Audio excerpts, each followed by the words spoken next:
Welcome back to the Australian Fishing Championships from picturesque Forster. And all our pros are fishing catch and release, but I'm not sure about some of the locals. Here's Scotty Towner from Team Berkeley.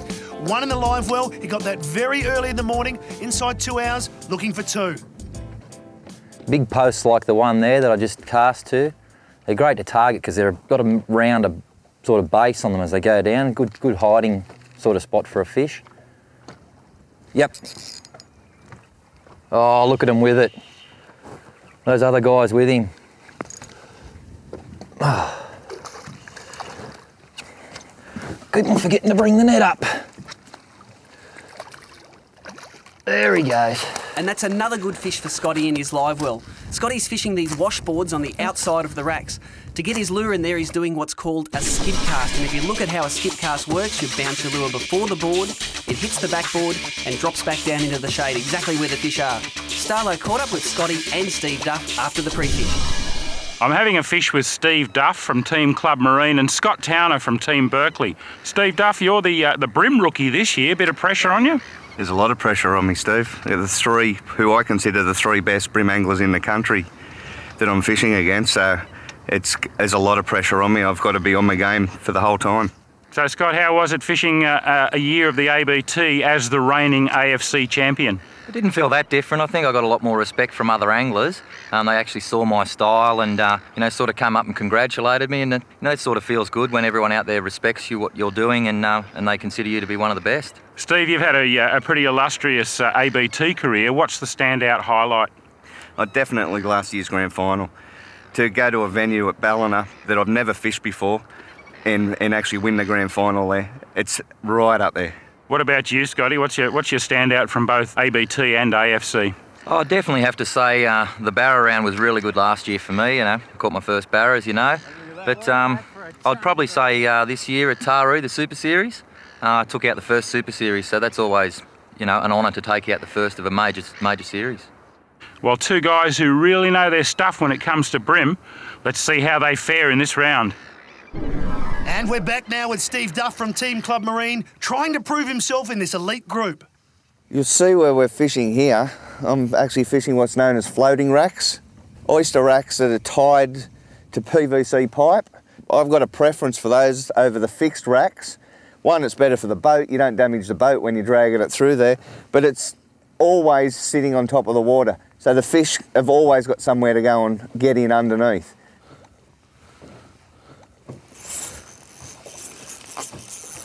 There we go. Oh, he's all right too. He's going to get really angry in a minute. Get out of there.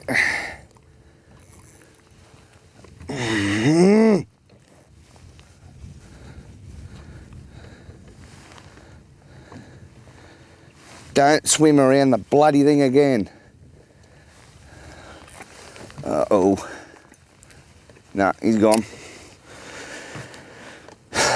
I hate that. No joy for Team Club Marine. We take a look at the replay. Good rod bend there. Looked like a good sized fish, but Steve, there's no room for error. Yeah, not at all at Forster. Those oysters are so sharp. If you have that fish swim the wrong way or make a bad decision, it's all going to end in tears. Well, Starlo, Steve Duff is down to a 3-pound leader. Last series, Darren Dizzy Borg was using a 2-pound leader, even in dirty water that has this clarity. Yeah, look, brim fishing is a constant trade-off between the finesse that you need to get the bite in the first place and then the power that you need to extract the fish from the cover. And as we just saw with Duffy, sometimes the trade-off doesn't pay. You get shredded, but you've got to go light to get the bite. He's off now. He's making a move. He got destroyed here. Let's see how he goes at his next spot. Well, Steve Duff moves off. We head back to Dizzy Borg, sticking to his guns, sticking to his original plan. He's still in the same spot. Oh. Just about ready to lift it out of the water and the fish comes and bangs it right there. That's the second time this morning that's happened. And you've got to make every opportunity count here at Forster. There are 6 hook points on that lure. None of them stuck to that fish. There's definitely fish here and there's some good ones too. We just can't get them to be aggressive with that lure. Back to Scotty Towner. Now we see a change of tactic from him. He's moved away from the washboards. Now he's up against some broken structure. Steve, tell us a bit more about this boy from Barrel. Yeah, Scotty Towner is the #1 ranked bream angler in the country, and after you've fished 50 or so ABT events, you're going to have a cracking PB bag. 6.13 kilos down at Hobart in 2007. That's outstanding, and can he continue that form? He's on. Get out from under there, get out. Out you come. Get away.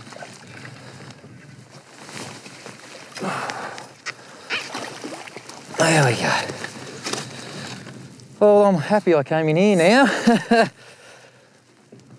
Not a big fish, but I mean, a bag of those guys, will go really well.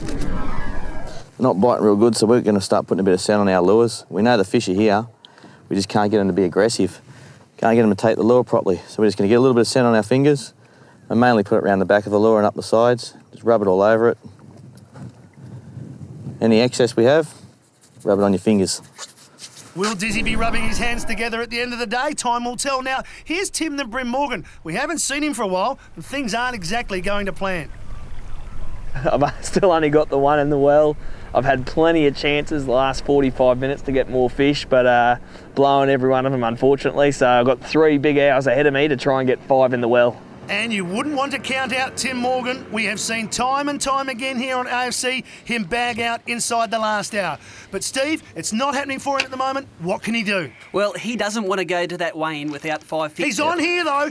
It's never happened before, and if he continues like this, he may well get to his 5 fish limit. He's down on 2 pound line. You see him back the drag off there. He's fighting his fish like his life depends on it. Yes, but take a look at his body language.